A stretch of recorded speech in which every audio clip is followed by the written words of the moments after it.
Laurent Berger est avec nous, secrétaire général de la CFDT. Laurent Berger, bonjour. Bonjour. Je suis très heureux de vous recevoir parce que l'actualité nous porte ce matin, si je puis dire. Pourquoi ? Bien parce qu'hier, le Premier ministre réunissait des élus socialistes et une partie de son gouvernement pour parler du pacte de responsabilité, parce que il faut toujours trouver 50 milliards d'euros pour réduire les dépenses de l'État. Où les trouver? Nous n'avons aucune piste pour l'instant, nous ne savons rien. Vous non plus, vous ne savez rien, Laurent Berger. Bien sûr que non. D'abord, les 50 milliards, c'est pas un chiffre, c'est pas notre chiffre. C'est le chiffre qui a été annoncé par le gouvernement. Donc, c'est à lui de dire. Par le président de la République. Par le président de la République. Donc, c'est à lui de dire où est-ce qu'il va être trouvé. Oui. Et pour l'instant, on ne sait pas. Bien. On va y revenir. Laurent Berger. Mais je voudrais que nous commencions sur les taxis. Problème à Paris, à Marseille, dans d'autres villes, avec des chauffeurs de taxi, et je peux les comprendre, qui ont payé parfois des licences chères et qui se retrouvent maintenant face à une concurrence avec un marché qui s'ouvre inéluctablement. Donc il va falloir réunir tout le monde autour d'une table. C'est bien cela ? C'est cela, oui, effectivement, oui. Il faut faire ça. D'un côté, on a une profession ultra réglementée. Oui. Où des fois les conditions sont difficiles d'emploi parce que il faut il faut faire rentabiliser sa licence qu'on a acheté très cher, et de l'autre côté un système qui est assez déréglementé. Et donc au bout d'un moment, avec des conditions de travail aussi difficiles pour les salariés des VTC. Et donc il faut à un moment donné regrouper tout ça pour discuter et regarder comment faire indemniser les artisans taxis qui ont acheté leur licence. À un moment donné, il va falloir regarder cette histoire d'achat de licence, de profession extrêmement réglementée, de nombre de taxis. On met tout sur la table. Il va falloir sans doute mettre un certain nombre de choses sur la table. Oui. En tout cas, il va falloir du dialogue là. C'est bien le dialogue qui va encore une fois essayer de nous sortir de cette situation. Le dialogue. Je sais que vous prenez le dialogue, hein, Laurent Berger. Vous savez, dans une situation démocratique telle qu'on l'a aujourd'hui, où il est de bon ton de s'affronter les uns contre les autres, de montrer les conflits, de chercher des boucs émissaires, d'être dans le déni. On est dans une France qui est dans le déni. C'est-à-dire qui regarde pas sa réalité en face. On a le sentiment qu'on regarde pas la réalité en face. On a une France qui est consentante au chômage, par exemple. Consentante au chômage. Ça veut dire qu'il y a 3 millions de chômeurs, on fait comme si on l'oubliait, y compris dans les 10 sujets dont on va parler tout à l'heure, par exemple sur le pacte de responsabilité. Et donc on est dans une ambiance, on voit bien avec les manifestations qui ont eu lieu ces dernières semaines, notamment les manifestations des extrêmes il y a quelque temps, qu'on est dans une France qui est tendue. Et il faut pour ça du dialogue. Et oui, le dialogue, c'est la démocratie aussi. Mais dites-moi à propos des manifestations, c'est vrai qu'il y a eu ces manifestations qui se sont succédées de dimanche en dimanche, mais la dernière, ce n'était pas la France extrême, la manif pour tous. Je parlais pas de celle-ci. Bien, celle d'avant, j'ai compris, Laurent Berger. Mais si j'ai bien compris, ces manifestants-là sont plus nombreux dans la rue que les manifestants que vous pourriez mettre dans la rue. Aujourd'hui, la rue ne vous appartient plus, à vous, syndicat. Mais la rue n'a jamais appartenu au syndicat. Mais ceci étant, c'est une expression. L'action syndicale, vous le savez, Monsieur Bourdin, elle ne se résume pas à la rue. L'action syndicale, c'est tous les jours dans les entreprises des syndicalistes qui font le travail de défense des salariés, qui signent des accords de contrat de génération pour l'embauche de jeunes, même s'il n'y en a pas assez, qui font en sorte de signer des accords qui permettent que l'emploi soit maintenu ou soit développé dans les entreprises. Je pense à STX, à Saint-Nazaire, où nous venons de signer un accord de compétitivité. On espère que ça permettra la commande des paquebots. Donc, tous les jours, les syndicalistes font le travail auprès des salariés pour les défendre. Vous êtes, un syndicat dit constructif. C'est comme ça que vous... c'est bien ça, définissez. D'engagement. Pour construire. Pour construire, évidemment. Et non pas pour détruire. Non, mais je crois que personne n'est pour détruire. Mais d'autres syndicats appellent à des manifestations dans la rue. Vous avez entendu, Force ouvrière, la CGT, est-ce que vous vous joignez à ces appels aujourd'hui? Non, pour l'instant, vous l'avez bien vu, on ne se joint pas à nos appels. À ces appels, parce que la raison est simple, c'est que nous essayons de faire en sorte de trouver des résultats. On est dans un monde du travail qui est très perturbé. Il y a un chômage de plus de 3 millions de personnes, 3,3 millions. Qu'on oublie, dites-vous. Oui, qu'on oublie, dont on parle pas assez en tout cas. Il y a des millions de salariés qui sont en sous-emploi, qui n'arrivent pas à vivre dignement de leur travail. Eh bien, regardons cette réalité-là en face. On a une situation économique très dégradée. Une perte de compétitivité, c'est pas un gros mot pour la CFDT, la compétitivité, une perte de compétitivité. Et donc, regardons comment on donne un peu plus de possibilités de développement économique et social. Comment on investit davantage dans l'avenir par de l'investissement économique, par de l'investissement social. Alors, pacte de responsabilité. Est-ce que le coût du travail est le problème principal de la compétitivité, franchement? Non, c'est pas le problème principal, c'est un des problèmes. C'est un des problèmes. C'est un des problèmes, mais il y a aussi la formation, il y a aussi la recherche et l'innovation, il y a aussi l'élévation des gammes. C'est l'un des problèmes. Ça veut dire que le coût du travail est trop élevé en France. Mais d'abord, il faut Je vous pose la question. Est-ce qu'il est trop élevé en France? Quand vous parlez de coût du travail, vous parlez de quoi? Si vous parlez du coût des salaires, non. Si vous parlez du coût du travail, de ce qui pèse sur le travail aujourd'hui, oui, c'est pas un sujet tabou pour la CFDT. Les charges payées par les entreprises sont-elles trop élevées, oui ou non? Dites-moi, quel est votre sentiment? Oui ou non? Il y a trop de choses qui pèsent sur le travail et pas assez sur d'autres revenus. Oui, les charges qui pèsent sur les entreprises. Oui ou non, sont-elles trop élevées? Sur le travail, ils pèsent. Parce que je vous rappelle que quand une entreprise paye, par exemple, les cotisations famille, alors que nous, on pense qu'il faudrait que ce soit les revenus du patrimoine et du capital qui y participent aussi, eh bien, oui, ça pèse sur les entreprises, mais les entreprises, ont trop de charges. Les entreprises, ce n'est pas que les patrons. Et quand ça pèse sur les entreprises, ça pèse indéniablement sur les salariés. Mais ça, j'ai compris. Et donc la CFDT n'est pas en désaccord sur la baisse des cotisations. Oui, je vais y revenir, Laurent Berger. Ça, j'ai compris. Mais je vais y revenir. Je vous repose la question, est-ce que les entreprises en France paient trop de charges? Les entreprises en France n'ont pas assez de marge et il y a trop de choses qui pèsent sur le travail les concernant. Dont les charges. Ben évidemment, dont les cotisations sociales, dont quand les cotisations sociales servent à payer, quand les cotisations sociales, dit que c'est bien, Monsieur Bourdin, quand les cotisations sociales servent à payer des choses qui ne sont pas du domaine du contributif, c'est-à-dire je cotise et je reçois lorsque j'en ai besoin en contrepartie, mais c'est le cas notamment de la famille, c'est le cas aussi de la santé, eh bien la CFDT pense depuis longtemps que ça pourrait peser sur d'autres sources de revenus et notamment le capital et le patrimoine. Et ça, qu'un syndicat disent que le capital et le patrimoine devraient payer un peu plus pour la solidarité, c'est pas complètement anachronique non plus. Bien. Alors, la CGT, par la voix de Thierry Lepan, qui était à votre place jeudi dernier ici, parlait de pacte passé par le gouvernement avec le MEDEF. Vous pensez la même chose ou pas? À propos de ce pacte de responsabilité, ce pacte inspiré par le MEDEF est suivi par le gouvernement. Vous êtes d'accord ou pas? Non, moi je suis pas pour dire que quand on demande de passer un pacte avec les entreprises, c'est passé avec le MEDEF. Les entreprises, le monde du travail, ce n'est pas que des patrons. Une entreprise, ce sont aussi des salariés. Alors, est-ce que la question de savoir s'il faut un peu de marge pour les entreprises, c'est nécessaire ou pas? J'ai envie de dire oui, mais je veux savoir, moi, ce qui m'importe. C'est pas de commenter l'actualité ou de commenter les uns et des autres. Qu'est-ce que vous voulez savoir? C'est de dire, ces marges, on les utilise comment? Les entreprises les utilisent comment? Quelles exigences nous avons pour qu'elles investissent, pour qu'elles forment leurs salariés, pour qu'elles revoient leur grille de classification et donc à terme aussi les rémunérations. Alors est-ce que vous avez des réponses? Moi, pour l'instant, je n'en ai pas.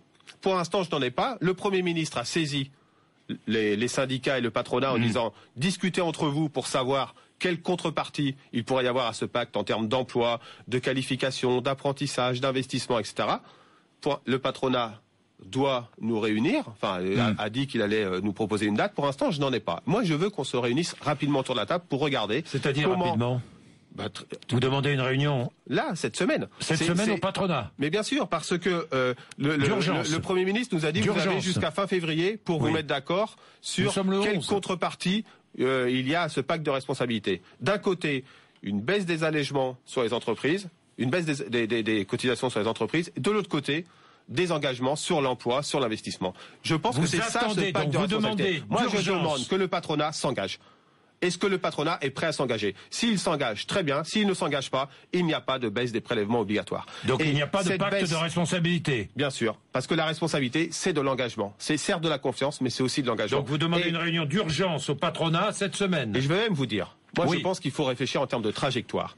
Il faut des allègements la première année, un peu d'autres la deuxième année et un peu plus la troisième année. Et en fonction de la tenue des engagements sur l'emploi, sur l'apprentissage, sur les classifications, sur le dialogue social, eh bien, nous verrons si on continue, si ces engagements sont tenus par les entreprises. Si elles ne sont pas tenues, la baisse des prélèvements obligatoires devra stopper. C'est ça la responsabilité. Et il faut que le patronat engage sa responsabilité, tout comme il faut que le gouvernement soit exigeant à l'égard des entreprises. Ça veut dire quoi, exigeant? Fixer des objectifs et éventuellement sanctionner?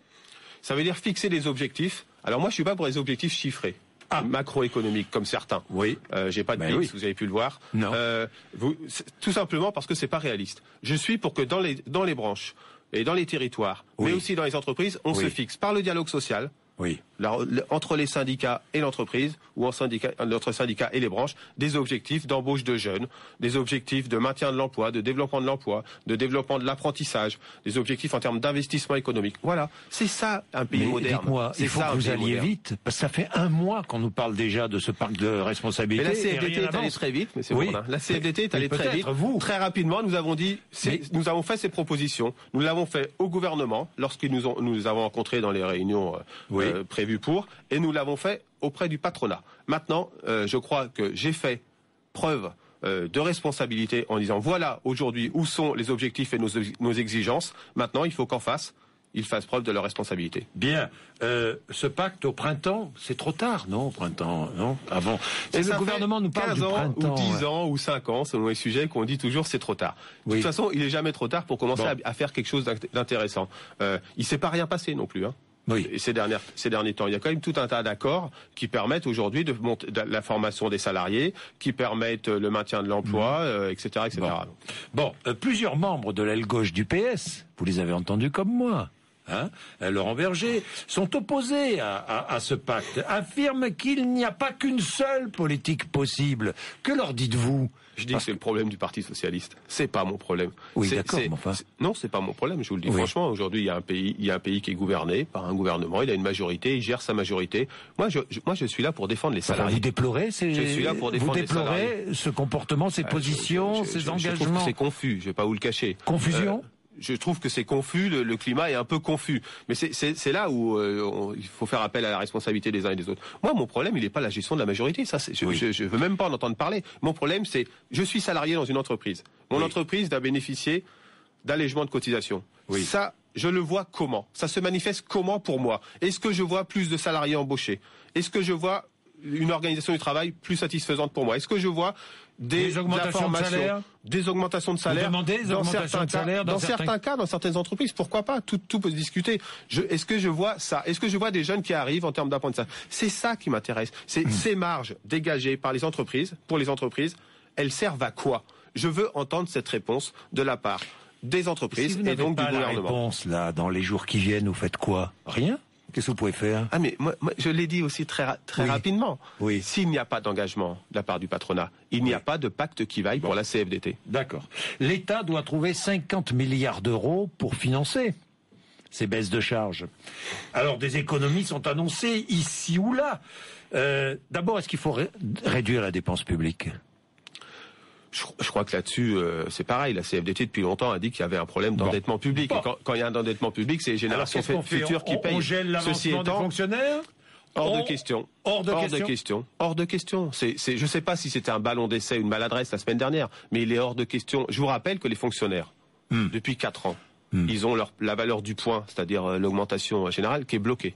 Bloqué. C'est-à-dire qu'il n'y a pas d'augmentation de la valeur du point depuis 4 ans. Cette situation est intolérable. Je vous rappelle aussi que les 50 milliards, c'est pas un chiffre de la CFDT. Moi, je veux savoir, vous savez, là-dessus, sur ces 50 milliards, et du président de la République. Sur ces 50 milliards, j'ai une exigence de méthode et d'objectif. L'objectif, c'est, on peut discuter, mais attention, on ne touche pas au pouvoir d'achat des salariés et des fonctionnaires.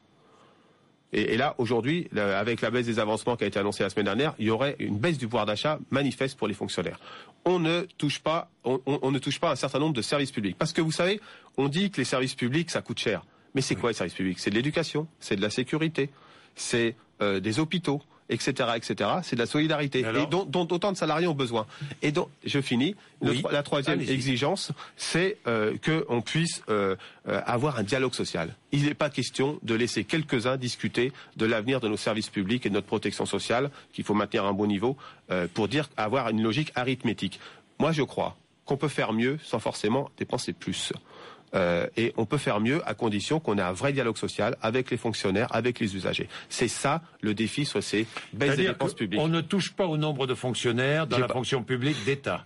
On ne touche pas au nombre de fonctionnaires dans la fonction territoriale. Vous m'avez pas entendu dire ça. On ne touche pas au nombre de fonctionnaires dans la fonction hospitalière. Vous savez qu'on touche au nombre de fonctionnaires sur ces 3 volets-là depuis des années maintenant. Oui. Vous savez qu'il y a eu la RGPP qui a été un fonctionnement à coup de rabot. C'est-à-dire qu'en fait, dans ce pays, on ne fait pas les choix.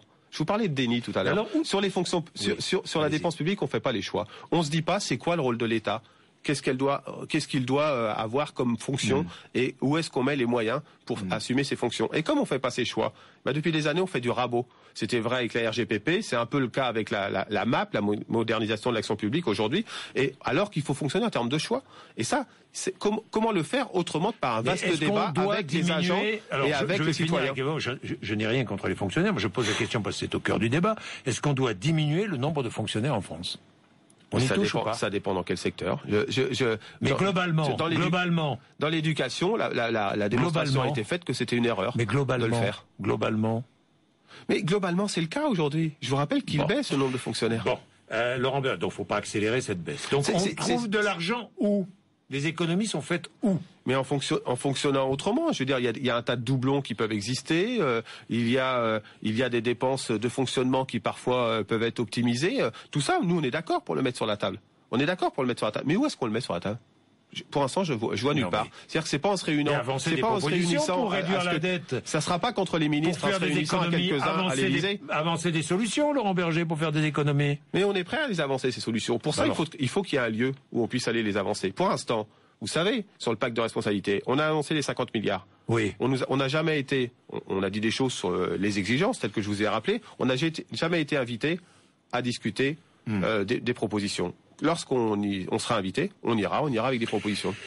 Ce matin, je change complètement de sujet, je diffusais le témoignage du patron d'une entreprise qui s'appelle Paprec, 4000 salariés, et dans cette entreprise, pour la première fois en France, on a écrit, et les salariés ont adhéré, on a écrit une charte de la laïcité. C'est-à-dire que devoir de neutralité assigné à tous les salariés. Est-ce que vous aimeriez que ça soit généralisé dans toutes les entreprises de France ? C'est un sujet sur lequel on travaille. J'ai trouvé ça intéressant, l'exemple de Paprec. Alors après, je connais pas les détails de l'élaboration de cette charte, mais en tout cas, que la laïcité puisse être présente, respectée dans les entreprises, c'est quelque chose qui nous intéresse. Parce qu'on a augmenté... Neutralité religieuse dans l'entreprise. Oui, neutralité dans le sens où ça ne rentre pas, n'entre pas dans l'espace de celui qui est à côté de soi. C'est ça la laïcité. C'est vous avez la liberté de croire ou ne pas croire, à condition que ça ne rentre pas dans l'espace de l'autre personnel. Donc, mais ce qui est sûr, c'est qu'il y a une montée dans un certain nombre d'endroits du fait religieux entreprise qui nous a inquiétés. Et donc la laïcité, c'est quelque chose sur lequel il faut travailler. Mais c'est pas une laïcité qui exclut. C'est pas une laïcité qui nie. C'est une laïcité qui ouvre. Vous seriez prêt à demander une telle charte pour toutes les entreprises? C'est difficile peut-être, mais... Nous, on a travaillé sur des accords, enfin c'était pas des accords, mais des déclarations communes avec les employeurs d'un certain nombre d'entreprises, sur des règles de bon fonctionnement. On a déjà travaillé ça, c'était vrai à la RATP, c'est vrai dans d'autres entreprises. On a progressé là-dessus, et je pense que c'est par le voie... Vous savez, c'est comme sur le reste.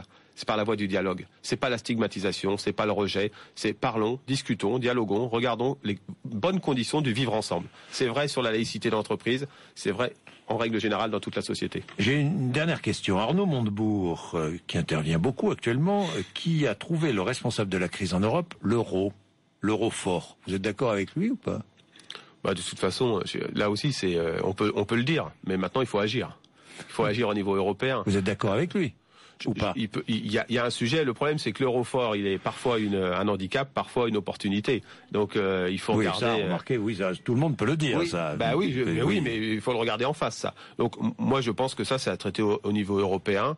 Il y a sans doute un sujet sur l'euro fort, mais de toute façon, c'est pas ici, encore une fois, les petits Français qui allons nous régler tout seul notre problème. Travaillons un peu plus en Europe. C'est vrai sur beaucoup de sujets d'ailleurs. L'Europe est une opportunité, c'est pas un handicap. Merci Laurent Berger. Il est 8h55, RMC et BFM TV. Merci à vous. Merci.